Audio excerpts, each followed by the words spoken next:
Production funding for Behind the Headlines is made possible in part by the WKNO Production Fund, the WKNO Endowment Fund, and by viewers like you. Thank you. The business of Memphis music, tonight on Behind the Headlines.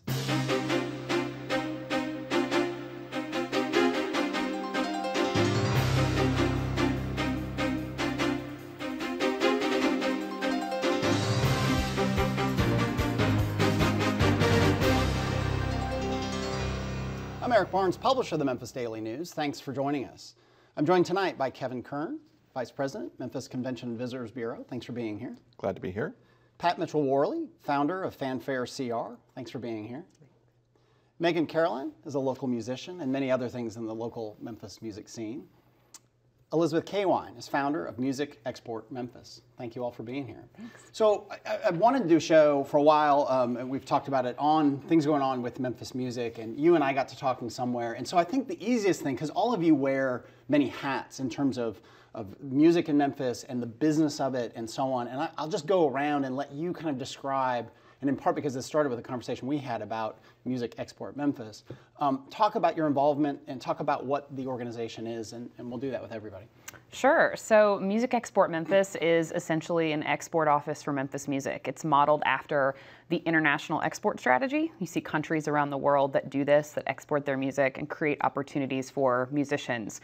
And so I felt that that was a scalable model, and I wanted to execute it on the city level. So about 2 years ago, in partnership with the Chamber initially, I launched Music Export Memphis. And actually just recently, we're officially chartered as a nonprofit organization. So we essentially exist to create opportunities for musicians to showcase their music, and hopefully in doing that, drive results in music tourism, economic development, and brand awareness of Memphis across the board. And prior to that, and sort of still alongside that, for about 6 years now, I've had my own music PR agency called Signal Flow, working with Memphis musicians exclusively, and also music and tourism, music business, music nonprofits as well. All right, and we'll dig into a bunch more of that as we go, but I'll go to you, Kevin, from the point of view of the Convention and Visitors Bureau. I mean, this is a big tourism draw. There's economic impact across the board. Talk a little bit about that. Of course it is. I mean, the Memphis Convention and Visitors Bureau, our job is to bring visitors to Memphis. Our brand is music. I mean, the tagline, Memphis, birthplace of rock and roll, home of the blues. Tourism itself is a $3 billion plus industry in this city. So, of course, music has a tremendous economic impact. It is Elvis, it's B.B. King, it's blues, rock, soul that's bringing folks to this town. So $3 billion for tourism means that $3 billion for music as an economic impact in our city, because that is the main drawing point. All right, and again, we'll dig into more of that. But Pat, talk about, we talked before the show about how to introduce you and which of your many hats we would lead with. We led with Fanfare CR. Talk about the scope and the many different ways, Beale Street Caravan, that you're involved in Memphis music and have been involved. Okay, well, Fanfare, CR really focuses on working with arts organizations, not specifically music organizations, but Memphis Slim House is one of my clients. I went from a consulting role, now I'm on the advisory board for the organization, and it's a community center for musicians, and it allows them an opportunity to not only collaborate but to learn about the business of music. So as a part of Slim House, there are members. The space serves as a rehearsal space. It serves as a place where artists can come together and they can go in and record a demo, or they can host an event there. Then there are a lot of educational forums, workshops that we do there. Also, Memphis Slim House has a loan program that offers us the only loan program specifically targeted for musicians in the city of Memphis. And it offers them a 5% interest rate, which is phenomenal. And if they're from the neighborhood, it's a 3% interest rate.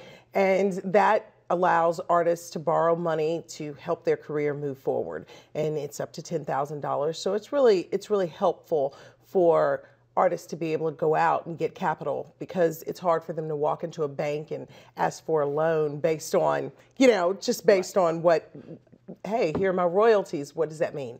So there's that piece. Then I also serve on the board of the Recording Academy. Our chapter, the Memphis chapter, goes from Memphis, St. Louis, New Orleans are included, and I chair, fortunately, I chair educational development for musicians and for the music industry. So as a part of that, it's creating events and opportunities for artists and for the industry to learn more about all this crazy change that's moving at a record pace in the music industry. Every day there's something new. And so that part is, as a volunteer, then I also host Beale Street Caravan, which is a globally syndicated roots radio program that's out of Memphis. And we record artists live. We're magazine formatted, and we do a lot of Memphis music. Okay, and again, all that we can keep going into, but Megan, I'll bring you in. I introduced you as a musician. You also work in marketing at New Memphis Institute, and you're a board member of the new organization that Elizabeth. What else have I missed at all in terms of your connections to Memphis music? Well, I previously met Elizabeth and Pat through the Memphis Music Foundation, which was my first internship ever here in Memphis. And I just came up here in Memphis for music. I'm originally from Pennsylvania, but I moved here 7 years ago to study at the University of Memphis, studied music business there, and just really got involved and ingrained in the music community since then. And you're a performing musician as well. What instruments you play? You play locally, you've played around the world, I think, right? Am I right about that? Or am I screwing that up? Yes, when I toured Germany and Austria with the University of Memphis choir, and locally, I usually do singer-songwriter stuff. It's more like singing and guitar, and I also play ukulele because I work with the Memphis Ukulele Band. So, yeah. Memphis is known for its ukulele playing, obviously. Yes, there's a ukulele scene here. Yeah. Okay. Kevin, I want to go back to you. I mean, in terms of you previously, you actually been with the CVB for what we just talked about 3 months. A little over 90 days. Yeah. Before that, review. You were with Elvis Presley Enterprises. I sure was for 12 and a half years with Elvis Presley Enterprises, and of course, Graceland is the cornerstone of our tourism industry. It was the jumping off point for this becoming an industry in 1982. Beale Street was still boarded up and coming back, and our city was, in the midst of a rebirth. And it's been great to see our city progress. But Elvis is a part of our music identity. Some people still don't embrace Elvis, but other people know Elvis around the world. You can get in the back of a cab in Budapest, Hungary, and say I'm from Memphis, and they know where you're from because of Elvis Presley. So he's a big part of our music brand, and he's been bringing folks to our town, as have the legendary blues music of Beale Street, rock and soul. It's the basis of our industry. It's our city's identity.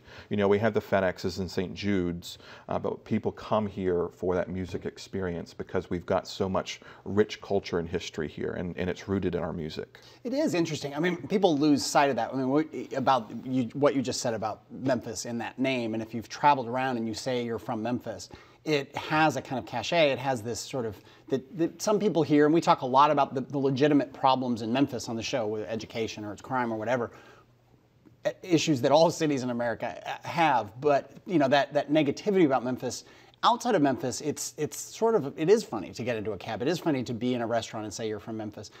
Talk about how your organization sort of plays on that and talks about promoting Memphis music and exposing Memphis music to other parts of the country.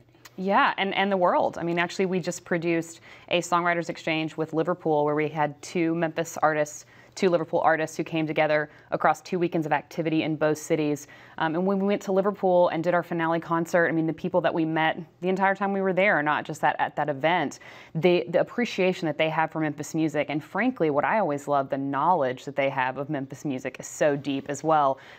It's really, really refreshing. If anybody ever sort of feels down on the city, I recommend you travel, just go a few hundred miles, but certainly a couple thousand will help as well, because people outside of the city know and appreciate Memphis music. And it's always refreshing to me. Actually, I went to graduate school in England too, so I was around people constantly who I said I was from Memphis, and it was like, I whipped out my cool card. Like, they just thought that was the coolest thing ever. And I think that that's something that we're able to capitalize on in reality, it very right? much comes not from, I mean, there's nothing wrong with St. Jude or these other organizations that Kevin mentioned. It comes from the music, Absolutely. right? But I think, too, there is something that is really, really ingrained, and the music is a big piece of that. But you look across the cool things that have come from Memphis, outside of the music sector, we're DIYers, we're entrepreneurs, we start things, we invent things. That's true across the board. We can come up with a million examples. Firsts, originals come from Memphis, and that's really, really true and really rich in music. But I think that what makes an export strategy so easy to me in some ways and so smart is that people outside the city love our music, and that, you know, artists who are going on tour who live in Memphis, they're already saying that they're from Memphis when they go out because it's a part of their identity, and it's something that really can build connection between them and an audience because people love our music. So from the point of view of Beale Street Caravan, which is, again, global, right? That connection of Memphis music and the identity, you know, that people have with it. Yes, the show, when the show started out, it was more of a blues-based show, and it's interesting because there were so many directions that we could go in.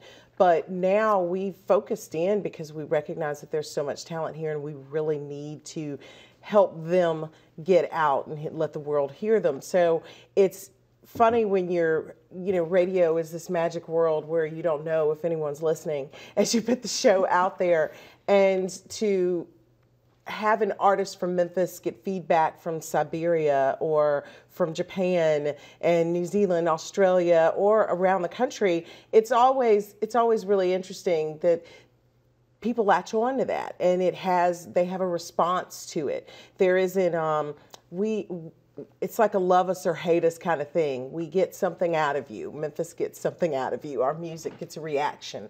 And so the show has been fortunate enough that we have a fan base and we have radio stations around the world that are playing the show, and that's what they want. They want to hear about Memphis. They want to hear what's from Memphis. We want to hear the real thing. What are the locals doing?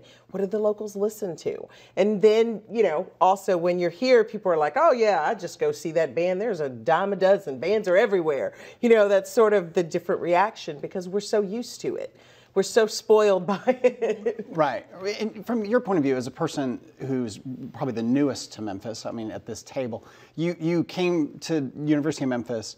Yeah. Your thoughts on that, and your thoughts on, again, it was music business, but your thoughts as an outsider, for lack of a better word, you're not, you've been here 7 years now, but on that appeal and the attraction of Memphis music. So what really brought me first to Memphis was music. That's why I came to Memphis. I wanted to go to college in a city that had a music scene and music industry, and Memphis drew me here. And once I got here, it was amazing because it's one of the coolest, best things about Memphis is that I was reading in textbooks music history and about different things that happened. But when I got to Memphis, I could actually meet these people. They were here, and they wanted to teach me, and they wanted to pass along their knowledge. So that was the most amazing thing. My dad's a musician too, and I was telling him about all the people I was meeting. I was like, oh, I met this guy named Al Bell at the Grammy event. And he's like, what? Yeah. Oh my God. I think people don't realize, I mean, and it's not just true in music. This is a city where you can meet people real quickly. It's a big, small town where, and it's interesting to hear that about the music industry as well. Mm-hmm. Certainly in the business community and the political community, you can just meet people with a little bit of effort on some level. It's very strange that way. Our 1 degree of separation that we have. Right, the 1 degree of separation. Back to you, Kevin. Elvis Presley Enterprises, Graceland, obviously there's huge investment that they're putting in. Your thoughts on that from what is, you talked about people who, or you alluded to, some people maybe haven't embraced Elvis. But clearly, and I heard, with the most recent, Death Week and all the celebration, all the activities that were going on. Elvis Week. Elvis Week. Sorry. 22 years. I'll get it right soon. Elvis Week, people talking about, well, I can't believe, how long can this last? How long can this, this former star hold this appeal? But clearly, Elvis Presley Enterprises believes there's no end in sight, given the amount of money they're investing, this new arena they're talking about. Nobody invests over $130 million without any research. So it shows that the potential is there. to grow the visitor numbers, to bring even more people to Memphis. That is our goal as a city, as a county, as an organization, as the Memphis Convention and Visitors Bureau, and Graceland sees that potential. And so, you know, that's a major investment that will continue to build their numbers, you know, now at an average of 600,000 annually, to increase that. And, you know, a good chunk of that is coming from international. About 20% of their visitorship is international. There are other American cities that would love to have that many international visitors coming here. And that's that's our brand. Our global brand is music. There are a lot of great assets in this community, but music is our identity, has been and probably always will be, because we are still generating great music in this city. We're a great live music scene today. We have the Boo Mitchells of the world creating Grammy Award-winning hits right here in our own backyard. So music continues, and Elvis will always be with us. Long after everybody at this table is gone, they'll still be talking about Elvis. Well, it's interesting too, I mean, some news, and I don't have Bill Dries here today to fact check me, so I'm just gonna go ahead and screw this up. Go for it. But with Elvis Presley Enterprises, you know, proposing this new arena, a 5,000-ish seat arena, they came out, they spoke to County Commission this week about it not being something that's going to compete with the FedEx Forum. It's going to fill the space. It's essentially going to compete with, and I think we talked about on the show recently, with the Landers Center down in DeSoto County. But it was interesting to hear them, I can't remember his name, I wish Bill were here, from the person from Elvis Presley Enterprises talking about trying to do more local musicians there, trying to do, not just bring in traveling acts, but have more of a connection to local music. Right, you know, I mean, the whole purpose behind the new visitor and entertainment complex and museum complex called Elvis Presley's Memphis is not only telling the Elvis story, but the Memphis music story, because that includes Johnny Cash, Carl Perkins, Jerry Lee Lewis, B.B. King, you know, Aretha, you know, the list goes on and on and on and on, and that's part of our story. And people are not only coming here from Elvis, people at Graceland realize that. That's why Beale Street is so important. That's why Stax and Son are also so important, because our music story as a whole continues to bring people here, and the desires to have more local acts not only featured whatever may come in the future, but also what is there now by showcasing our broad range of musical influences in the city to the visitors that come each and every day, and including today. Well, and again, we talked about recently, I mean, that arena could bring Memphians down to Graceland in a way that people say, well, I don't have any interest in Elvis, I don't have any interest in going down to Graceland, that's kind of a tourist attraction, but I want to go see XYZ act down at that area, and then they'll see all this kind of explosion of activity and development down there. Right, and I think it's valid certainly to talk about competition between venues of similar size, but I also think that anytime you introduce something new into the marketplace like that, it's inevitably going to bring people, to your point, who maybe have never come to see a show of that size before. And so if we can actually create a new consumer by bringing new venues into the marketplace, to me that's a net win for the entire industry. So if we have more venues that are going to potentially get someone out to a show who hasn't come in 10 years, who then may go, oh, well, I like that act, I like that local band, I'd like to go see more things like that. And if we can sort of train a consumer based on a new option that might get them excited and sort of build momentum, I think that's a huge net win, not just for that particular neighborhood or community, but for Midtown, for downtown, for the entire city. Yeah. I want to go back to some of what you were talking about, a support of local musicians. It is not easy to be a musician. Not everyone is you know, has hit records and makes a ton of money off this. Even artists who, in this new world of streaming music, it's harder to make money off albums. It's hard to make money as a musician. And I'm curious, we talked about, say the organization again, Memphis Slim House. Memphis Slim House. Other groups that are out there that are trying to support what is a very difficult road, and what more can be done, you know, to support local musicians through, what does that entail? Well, first of all, there are a lot of organizations in Memphis that focus on music.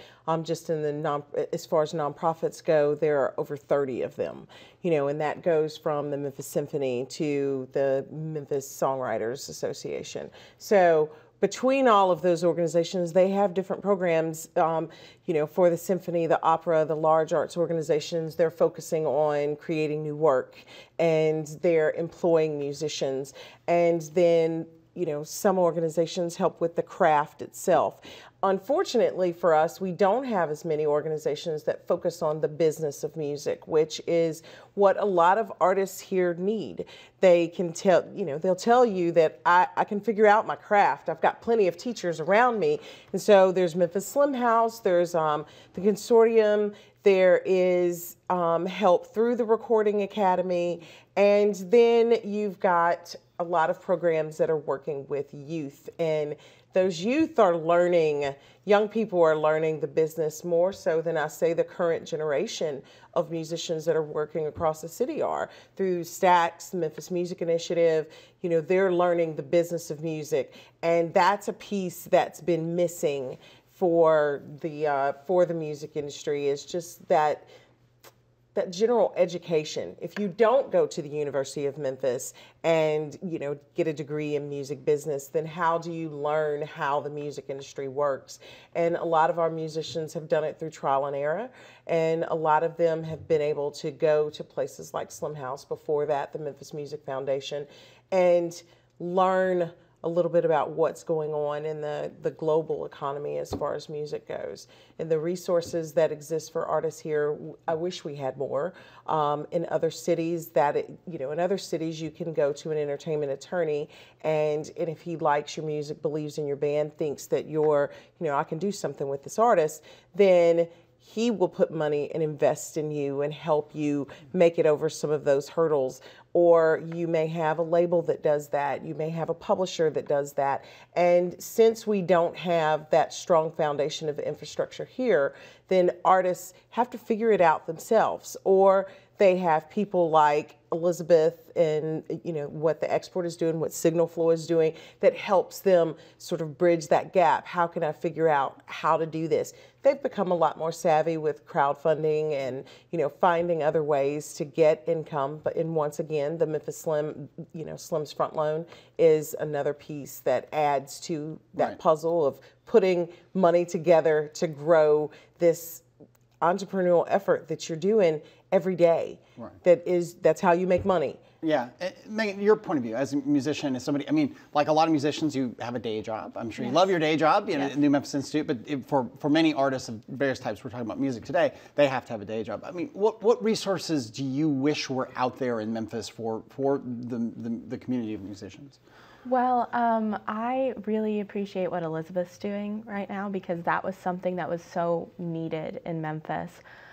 Before, I have gone to different festivals around the country, and I bumped into Elizabeth and Pat at South by Southwest in Austin and saw what different cities were doing for their musicians, including like having export offices, including doing different research on how much music was bringing to the local economy. And I'm so happy that that's happening right now, especially with what Elizabeth's doing with the Music Export Memphis, because musicians and music is definitely a wonderful thing in Memphis. But it's not just the past, it's the future. And local musicians are the future of Memphis.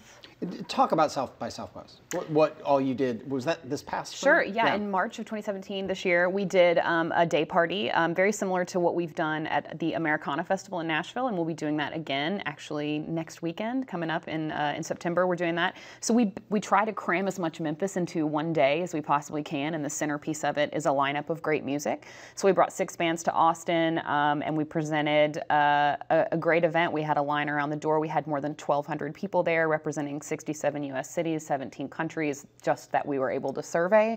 So just a huge presence of people there taking in Memphis music and getting to know Memphis too. Through partners like the Convention and Visitors Bureau and New Memphis, we were able to really talk to people about why Memphis is a great place to visit, but also a great place to live. And that's kind of, that's definitely an interest point for us in Music Export Memphis as well, is talent attraction. I believe that music is a tool, creative economy is a tool, nightlife is a tool to get people to move to a city. Well, and you get to the point where some of these, a city like Austin gets so expensive that artists can't live there. Exactly. Nashville is a lot of people will say, is crossing this line where it's getting too expensive to live in Nashville, especially if you're a working musician. And so that appeal of a lower cost city like Memphis, and along with all its history and so on, just the pure economics of it are important to somebody who's trying to make a go of it. Cost of living is a huge factor. Yeah, and I want to point out that for, you know, Elizabeth's role as far as the export piece goes and exporting Memphis music, Memphis has always exported music. We've always had showcases at conferences, at events, you know, around the country. The difference in what she's doing is that she's partnered with the CVB. She's partnered with the chamber. Instead of the music community just talking amongst itself, instead of us saying, you know, telling, you know, the studio down the street that we're doing this event, or telling the record label, the independent label here that we're doing this event, this is what's going on. That's also being broadcast to the business community and to the city in general. And it's not just, I mean, I think that's one of the challenges that the music industry has had, is that people within the music industry, we know what's going on, but we don't communicate with the rest of the community because there is so much going on in Memphis at this point. You know, just each of us could probably name something that would blow your mind as far as, wow, right, that's going on in Memphis right now. And so we just don't talk to people outside of our sector, and that is changing. And it has to change in order for the music sector to be seen as an integral part of the Memphis economy, you know? And it truly is. I mean, you know, music is the heart of this city. Always has been, always will be. It's a talking point we can say over and over again, but it's definitely true. And music has its visibility, is our greatest export. You know, it's homegrown. This is a great incubator for talent, for music. We're creating culture. We are truly authentic here in Memphis, and that's why we at the CVB also take Memphis music on the road. Sometimes you have to take that music on the road and give a little tease that says, come to Memphis and hear the rest of our story. And that's what we've done in partnering with Elizabeth, but also with all sorts of other organizations across Tennessee, Memphis, and the Southeast. You know, for instance, Valerie June, another Memphis artist, going to Australia, touring and promoting Memphis and Tennessee as a music destination as well. And so those are things that we are always actively doing. We're investing in our local music community to make sure that those folks get a little taste of our music and come back and experience not only our music, but the best barbecue on both sides of the Mississippi. All right, we're going to leave it there because that is all the time we have. Thank you all for being here, and thank you for joining us. Join us again next week.